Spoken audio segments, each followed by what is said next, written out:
Okay, we are back with Mike Dooley, who's featured in The Secret. He's also the author of Notes from the Universe, in which he uses the power of words and images to inspire life changes. And he's joined us today to do just that. We've been talking about how to use visualization to have the life that we want to have, to make our real life into our dream life. And our dream life into our real dream life. life into our real life. You know what I meant. Yeah. And the first two principles you put out there, the guidelines, were once a day to practice this visualization for no longer than 5 to 10 minutes. Right. It's so simple. That gets us going now. Guideline number 3 is imagine every conceivable detail of what it is you want. When you've got your eyes closed and you're envisioning the life of your dreams, put in the sights, put in the sounds, put in the colors, put in the textures. And I advocate putting in little extra, sometimes, otherwise unmeaningful sights, sounds, and colors. For instance, you're in your world headquarters, corner office, you're an entrepreneur, the phone rings.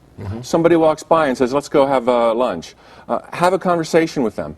These details, some of them may have nothing to do with your dream, but they have everything to do with making the image in your mind more real. And it also wards off daydreaming. And more attainable. If it's more real, it's more Exactly, attainable. Right. Exactly. It's believable all of a sudden. Okay, your next guideline, feel the emotion you'll feel as your dream comes true. What do you mean by feeling your... You need to feel the joy. Really, the reason anybody wants more abundance or another relationship or improved health is ultimately joy. Joy and the emotion is what we're all really after, although we might call it a Ferrari or a relationship, etc. So when you feel the joy or you feel the emotion, you're making a direct line, a direct impact, a statement to the universe as to what you're really after. It can then mess with the hows, how to make you happy. It knows you better than you know you. Emotion is like the turbocharger of visualization. If you want something fast or you want change fast, feel it. Okay. And you say we should also put ourselves inside the picture that we're visualizing. Exactly. The next guideline is putting yourself inside the picture. Because I don't want to get an email like the one I got a couple of years ago from this sweet lady saying, I'm having trouble visualizing, Mike. She had gotten the brochures and the glossies for the Volkswagen Beetle Sapphire Blue. And I said, well, this isn't really such a hard task. You should be fine. And she said, you don't understand. I've just been in a car accident. I was rear-ended by a sapphire blue Volkswagen Beetle. Whoa. I'm like, well, this is serious. And she said, it's more serious than that. My next-door neighbor just bought my dream car to the color. Oh, no. You can't be visualizing just these images. You have to be feeling yourself in that picture. When I use a scrapbook, I see myself there, and I'm in that picture. My hands are around the steering wheel of my dreamed-of car. I'm there. And if you're not there, well, then you might get your dreamed-of car on a blimp overhead, or it won't be the 3D that you had hoped. Well, obviously, you're doing this very well. I think if we try it for the first time, it might be a little bit awkward at first. Visualizing and dreaming and thinking and putting myself in there. But it just takes some time getting used to, I bet. The thing that's awkward about it is that it seems too simple. It seems too easy. It's like, oh, give me a break. I've got a bill collector on my back, and you want me to think happy thoughts. It's like, this is what I said before. Go back to the underlying nature of our reality. There are principles, and the first and foremost principle is our thoughts become the things and events of our lives. There is nothing more powerful nor more meaningful anybody could do to begin with than to see the end result that they're after in their mind.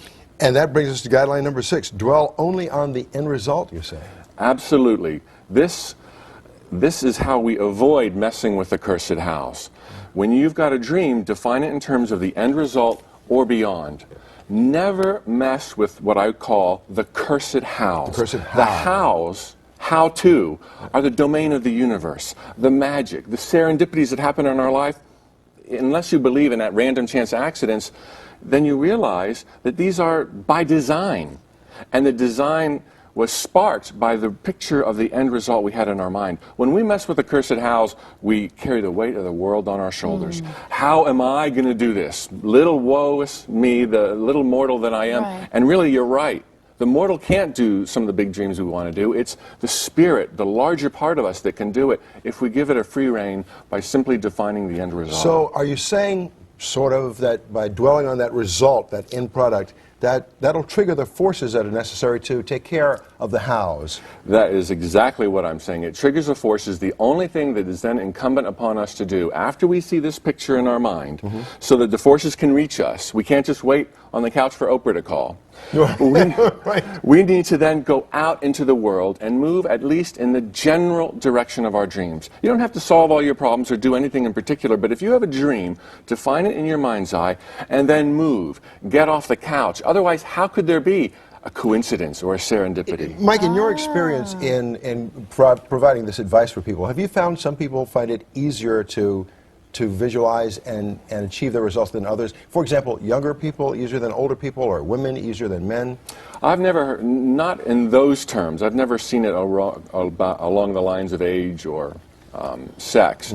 But I do have from time to time people say, well, you know, I just have never been able to hold an image in my mind. And it's like, good, you're ahead of the game, because what's most important is the emotion. Feel the joy.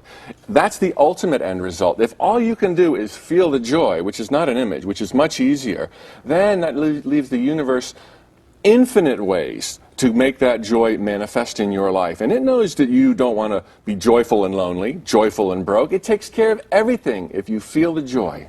I might bust up for the first time I try it when I'm in there visualizing, because I'll start cracking up. You will. Good. You'll be happy. Yeah. That's perfectly all right. We mentioned Mike's book, Notes from the Universe, earlier, and I marked one page. I mean, there are many pages here that grabbed my attention, but one says, can you imagine actually being embarrassed by the enormity of wealth and abundance you've acquired? Yeah, I want that embarrassment. I really want that embarrassment. Well, these little notes are things I send out every single day by email. They're free to whoever wants to get them. There's 75,000 people every day now from 169 countries that get them.